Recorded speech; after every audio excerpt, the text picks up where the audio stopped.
कहानी की शुरुआत में हम एक यंग कपल मैट और नादिया को देखते हैं जो अपने नए घर में रहने के लिए आए थे। ये घर एक सुनसान इलाके में होता है जिसके आसपास न कोई दूसरा घर और न ही आबादी होती है। शहर के शोर शराबे से तंग होकर मैट और नादिया को भी एक ऐसा ही शांत घर चाहिए था और ये खूबसूरत घर मैट को काफी कम कीमत में मिल गया था। ये दोनों जब घर के अंदर आते हैं तो घर काफी बुरी हालत में था, जैसे ये घर कई सालों से खाली पड़ा हुआ हो। इसलिए ये दोनों घर की साफ सफाई करने लग जाते हैं और जो भी फालतू सामान होता है मैट खिड़की से बाहर फेंकने लगता है। किचन को साफ करते समय नादिया को एक मरा हुआ बर्ड दिखाई देता है जिसे दफनाने के लिए वो बाहर ले जाती है, लेकिन तभी ऊपर खिड़की से मैट नादिया को आवाज देता है जिससे नादिया का ध्यान ऊपर मैट की तरफ चला जाता है और जब वो वापस उस बर्ड की तरफ देखती है तो वो बर्ड गायब हो चुका था। ये देखकर नादिया को कुछ अजीब लगता है और सोचती है कि अचानक वो परिंदा कहाँ गायब हो गया। दूसरी तरफ मैट को भी दीवार में एक अजीब सी चीज दिखाई देती है जिसे देखने के लिए वो वॉलपेपर को फाड़कर हटा देता है और वहाँ मैट को एक बड़ा दरवाजा दिखाई देता है जिसे खोलने के लिए चाबी की जरूरत थी। अब मैट उस दरवाजे की चाबी ढूंढने लगता है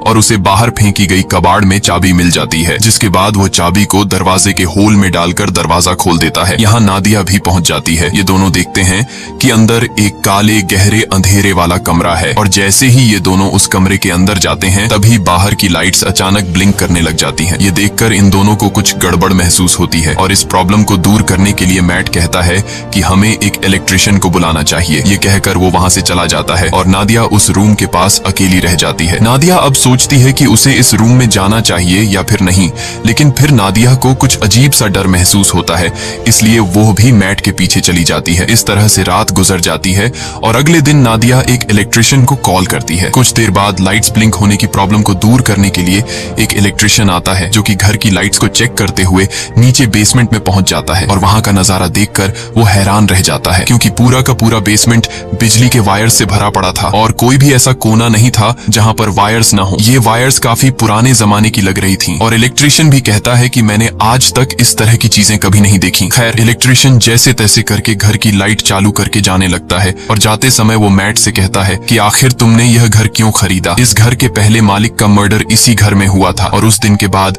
कोई इस घर में रहने को तैयार नहीं हुआ। यह सुनकर मैट बहुत ज्यादा घबरा जाता है और इस घर के बारे में रिसर्च करने लगता है। रिसर्च के दौरान इंटरनेट पर मैट को एक पुराने न्यूज आर्टिकल में थॉमसन फैमिली का पता चलता है जो कि एक कपल था और आर्टिकल में लिखा हुआ था कि इस घर में रहने वाले कपल को अपने ही बेटे ने मार दिया था जिसका नाम जॉन था। इन्वेस्टिगेशन के दौरान जॉन पुलिस को बताता है कि मुझसे यह मर्डर इस घर ने करवाए हैं। यह देखकर मैट को यह एक झूठी कहानी लगती है और कई घंटों तक रिसर्च करने के बाद वो थक जाता है। फिर अपनी पत्नी से छिपकर उसी अंधेरे वाले कमरे में बैठकर शराब पीने लग जाता है। बोतल में शराब पहले से ही 2 घूंट बची हुई थी जिसे पीकर वो बोतल खाली कर देता है और मन ही मन सोचता है कि काश पीने के लिए एक और बोतल मिल जाती। तभी अचानक लाइट्स ब्लिंक होने लगते हैं और कुछ देर के लिए लाइट चली जाती है और जब फिर से लाइट आती है तो उसके सामने एक शराब की बोतल पड़ी होती है। ये देखकर उसकी आंखें खुली की खुली रह जाती हैं और जब वह उस बोतल को हाथ लगाकर चेक करता है तो उसे पता चलता है कि यह एक असली बोतल है, यानी कि यह रूम किसी भी इच्छा को पूरी कर सकता है। अगली सुबह नादिया नींद से जागती है। वो देखती है कि मैट यहाँ पर नहीं है, इसलिए वो मैट को ढूंढने उस रूम में जाती है। वहाँ जाकर वो देखती है कि पूरा रूम कीमती पेंटिंग्स और नई चीजों से भरा हुआ है और मैट बहुत ही ज्यादा खुश है। मैट नादिया को बताता है कि इस रूम में किसी भी विश को पूरा करने की ताकत है। वो नादिया से कहता है कि तुम्हें जो भी चीज चाहिए बस अपने दिल से मांगो और वो तुम्हारे सामने हाजिर हो जाएगी। ये सुनकर नादिया को मैट की बातें एक मजाक लगती हैं, इसलिए वो मैट पर हंसने लगती है, लेकिन मैट कहता है कि तुम एक बार ट्राई तो करो। तब नादिया कहती है अच्छा ठीक है, मुझे इस वक्त जॉब की जरूरत है तो मैं वो मांग लेती हूँ। तब मैट उसे समझाता है कि ये रूम जॉब नहीं दे सकता, तुम इससे कोई चीज मांगो। जिसके बाद नादिया आंखें बंद करके $1000 की विश करती है और पलक झपकते ही उनके पास $1000 आ जाते हैं। लेकिन अब भी नादिया को पूरी तरह से यकीन नहीं होता, इसलिए वो दोबारा $1 मिलियन की विश करती है और पहले की तरह इस बार भी उन्हें $1 मिलियन मिल जाते हैं। अब नादिया को भी यकीन हो जाता है कि यह रूम कोई नॉर्मल रूम नहीं बल्कि हर एक ख्वाहिश को पूरा करने वाला रूम है। और बस फिर क्या, ये लोग उस रूम से एक के बाद एक महंगी चीज मांगते हैं और वो चीज उनके सामने हाजिर हो जाती है। ये लोग महंगी wines, expensive clothes, diamond, gold, खाने पीने की चीजें और ढेर सारे पैसे इकट्ठा कर लेते हैं। ये दोनों रातों रात मिलियनेयर बन जाते हैं और खुशी खुशी उनकी जिंदगी गुजरने लगती है। रात को नादिया मैट से पूछती है कि आखिर ये रूम उनकी इतनी सारी विशेस कैसे पूरी कर रहा है, लेकिन मैट कहता है कि हमें इस बारे में बिल्कुल भी नहीं सोचना चाहिए, हमें बस एंजॉय करना है। इस तरह से ये दोनों अगले कई दिनों तक अपनी जिंदगी बिलियनियर्स की तरह गुजारते हैं। हर बार जब भी उनकी कोई विश होती तो लाइट्स टिमटिमाती और उनकी सारी ख्वाहिशें बेसमेंट में बने उस रूम में तुरंत पूरी हो जाती। ये दोनों डांस करते हैं, पार्टीज करते हैं और खूब मजे लेते हैं। लेकिन उनकी यह चमक दमक वाली जिंदगी अब कुछ ही दिनों की मेहमान थी और अब उनके बुरे दिन शुरू होने वाले थे। वैसे तो यह रूम हर एक चीज दे सकता था, पर एक चीज जो इन दोनों की जिंदगी की सबसे बड़ी ख्वाहिश थी और वो चीज उन्हें रूम दे भी सकता था, लेकिन ये दोनों रूम से उस चीज को मांगने के लिए तैयार नहीं थे। और वो चीज कुछ और नहीं बल्कि एक बच्चा था। एक दिन मैट नादिया को बच्चे का एक झूला गिफ्ट करता है, जो कि इस बात का इशारा था कि हमें बच्चे के लिए ट्राई करना चाहिए। मैट नादिया को समझाता है कि हमें एक बार फिर से कोशिश करनी चाहिए, लेकिन नादिया इसके लिए तैयार नहीं होती क्योंकि पहले भी उसके 2 मिसकैरेजेस हो चुके थे। अब नादिया परेशान हो जाती है। काफी देर तक सोचने के बाद वो इस रूम में जाकर एक बच्चे की विश करती है और बच्चा उसे मिल भी जाता है। जब मैट आकर नादिया को बच्चे के साथ देखता है तो वो बहुत गुस्सा हो जाता है और नादिया को डांटने लगता है कि तुम्हें बिना परमिशन के बच्चे को नहीं लेना चाहिए था। इस बात पर इन दोनों के बीच काफी देर तक बहस होती है। नादिया कहती है कि उसने यह शॉर्टकट इसलिए अपनाया ताकि मिसकैरेज या लेबर पेन की तकलीफें उसे न झेलनी पड़े। वो कहती है कि हम दोनों इस बच्चे के साथ बहुत खुश रहेंगे, पर मैट इस बच्चे को एक्सेप्ट करने के लिए तैयार नहीं था और वो नादिया से कहता है कि तुम उस रूम में जाकर रूम से इस बच्चे को वापस लेने की विश करो। अब नादिया न चाहते हुए भी उस रूम में आती है और बच्चे को गायब करने की कोशिश करती है, पर वो ऐसा नहीं कर पाती, इसलिए वो बच्चे को मैट के हवाले कर देती है। अब गोद में बच्चे को लेकर मैट भी इमोशनल हो जाता है और वो भी उस बच्चे को गायब करने की विश नहीं कर पाता और बच्चे को वापस नादिया की गोद में डाल देता है। अब यह दोनों फैसला कर लेते हैं कि इस बच्चे को पालेंगे और इस तरह से ये दोनों एक बच्चे के पेरेंट्स भी बन जाते हैं। अब बच्चे को लेकर नादिया तो काफी खुश थी, पर मैट को इस बच्चे से बिल्कुल भी लगाव नहीं था और मैट इस रूम के बारे में और जानकारी हासिल करना चाहता था, इसलिए वो फिर से रिसर्च करने लग जाता है और उससे पता चलता है कि वो लड़का जिसने इस घर के ओनर यानी अपने माँ बाप को मार दिया था वो अभी भी जिंदा है और एक मेंटल हॉस्पिटल में जिंदगी बिता रहा है। यह जानने के बाद मैट अपने विश के जरिए मांगे गए पैसों के ढेर से कुछ पैसे अपनी पॉकेट में रखता है और जॉन से मिलने के लिए निकल पड़ता है। हॉस्पिटल पहुंचने के बाद नर्स मैट से पूछती है, क्या तुम एक रिपोर्टर हो? क्योंकि पिछले 45 सालों से जॉन के लिए कोई भी परिवार का बंदा नहीं आया। ये सुनकर मैट झूठ बोल देता है कि मैं भी एक रिपोर्टर हूँ। कुछ देर बाद जॉन आता है। जॉन बूढ़ा हो चुका था और जॉन पीछे वाले टेबल पर बैठकर मैट से कहता है, मुझे तुम्हारा ही इंतजार था। ये सुनकर मैट को कुछ अजीब लगता है और वो डायरेक्ट जॉन से पूछता है कि तुम इस रूम के बारे में क्या जानते हो और तुमने अपने मॉम डैड को क्यों मारा? तब जॉन कहता है कि मैंने अपने पेरेंट्स को नहीं मारा बल्कि उस रूम ने मुझसे यह करवाया। इसके बाद जॉन मुस्कुराते हुए कहता है, मुझे पता है कि तुम अभी मजे कर रहे हो, खूब खाना पीना, महंगे कपड़े और एंजॉय, लेकिन जल्द ही इसकी कीमत तुम्हें चुकानी पड़ेगी। और जॉन मैट से कहता है, जितनी जल्दी हो सके इस घर को छोड़ दो। मैट को जॉन की दिमागी हालत ठीक नहीं लगती, इसलिए वो उसे वहीं पर छोड़कर घर लौटने लगता है। रास्ते में वो पेट्रोल पंप पर गाड़ी में पेट्रोल डालने के लिए गाड़ी खड़ी करता है। पेट्रोल डलवाने के बाद जब मैट एम्प्लॉई को पैसे देने के लिए जेब में हाथ डालता है तो उसके हाथ में पैसों की जगह राख निकलती है। यह देखकर वो परेशान हो जाता है और दूसरी जेब से एम्प्लॉई को पैसे पकड़ाकर सीधे घर पहुंचता है और सोचने लगता है कि जाते हुए उसने ढेर सारे पैसे अपनी जेब में डाले थे, फिर अचानक वो पैसे कहां गायब हो गए। अब इस बात को कंफर्म करने के लिए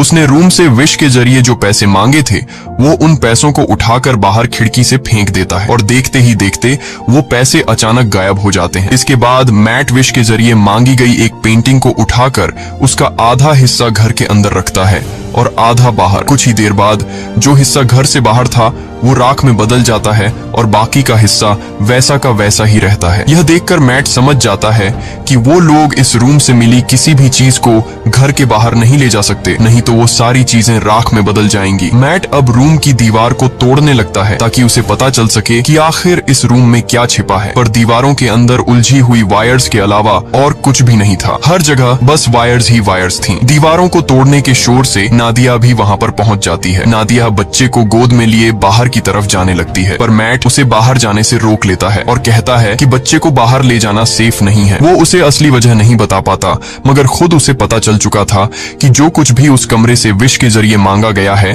उसे यहाँ से बाहर निकालने पर वो खत्म हो जाएगा। लेकिन मैट के मना करने के बावजूद भी नादिया बच्चे को बाहर ले जाती है। बाहर ले जाते ही बच्चा जोर जोर से रोना शुरू कर देता है और उसका कलर बदलने लगता है। यह देखकर नादिया भी चिल्लाने लगती है। नादिया की आवाज सुनकर मैट दौड़कर उसके पास जाता है और दोनों को उठाकर घर घर के अंदर ले आता है। और अब हम देखते हैं कि वो छोटा बच्चा अब छोटा बच्चा नहीं रहा, बल्कि वो कुछ ही सेकंड में 8 साल का लड़का बन चुका था। यहाँ मैट नादिया को सारी सच्चाई बता देता है कि वो रूम हमारी हर विश को पूरी कर सकता है, पर हम उसकी दी हुई चीजों को घर से बाहर नहीं निकाल सकते, वरना वो चीजें पुरानी होकर राख में बदल जाएंगी। ये सुनकर नादिया को बहुत दुख होता है और अब ये दोनों डिसाइड करते हैं कि इस बच्चे को घर में ही रखेंगे, कभी भी बाहर जाने नहीं देंगे, नहीं तो वो मारा जाएगा। इस तरह से दिन गुजरते हैं। नादिया बच्चे को घर के अंदर ही सब चीजें सिखाती है। वो उसे अपना बेटा मानती है और इस बच्चे का नाम रखती है शेन। शेन बाकी बच्चों से काफी अलग था। वो किसी की भी बात नहीं मानता और न ही उस पर किसी बात का असर पड़ता। उसकी हरकतें बिल्कुल भी बच्चों जैसी नहीं थी। खाने के दौरान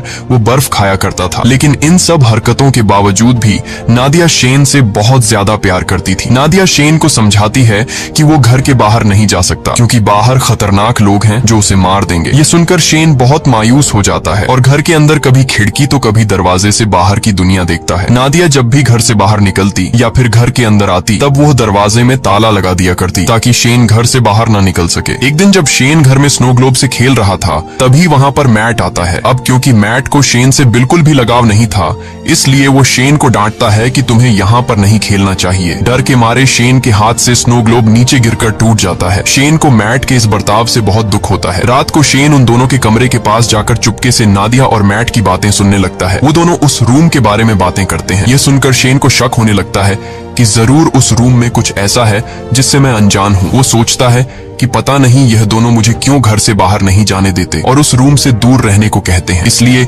शेन टॉर्च उठाकर घर की जांच पड़ताल करने लगता है और आगे बढ़ते हुए वो सीधा बेसमेंट तक पहुंच जाता है, जहां ढेर सारी उलझी हुई वायर्स थीं। उन सब से गुजरते हुए आखिरकार वो उस रूम तक पहुंच जाता है और यहाँ उसे सारा राज पता चल जाता है। रात भर पूरे घर में लाइट्स ब्लिंक होती रहती हैं, पर मैट और नादिया नींद में होने की वजह से कुछ नोटिस नहीं कर पाते। अगली सुबह जब मैट की आंख खुलती है तो उसे अपने बगल में एक नया स्नो ग्लोब पड़ा हुआ दिखता है और इसके साथ ही टूटा हुआ ग्लोब कुछ दूरी पर उसे दिखाई देता है। ये देखकर वो परेशान हो जाता है कि आखिर ये नया ग्लोब किसने बनाया। मैट सीधा नादिया के पास जाता है और उसे जगाकर पूछता है कि क्या तुमने इस ग्लोब को उस रूम से विश करके मांगा, जिस पर नादिया कहती है नहीं, मैंने इस ग्लोब की विश नहीं की। तभी उसी वक्त लाइट्स को ब्लिंक होता देखकर वो समझ जाता है कि ये सारा काम शेन का है। ये दोनों तेजी से उस रूम की तरफ भागते हैं और वहां जाकर ये दोनों हैरान रह जाते हैं। अब क्योंकि शेन को घर से बाहर जाने नहीं दिया जाता था, इसलिए वो दिल में बाहर जाने की इच्छा रखते हुए उस रूम से खुद के लिए एक बहुत बड़ा आउटडोर एरिया मांग लेता है, जहां एक खुला आसमान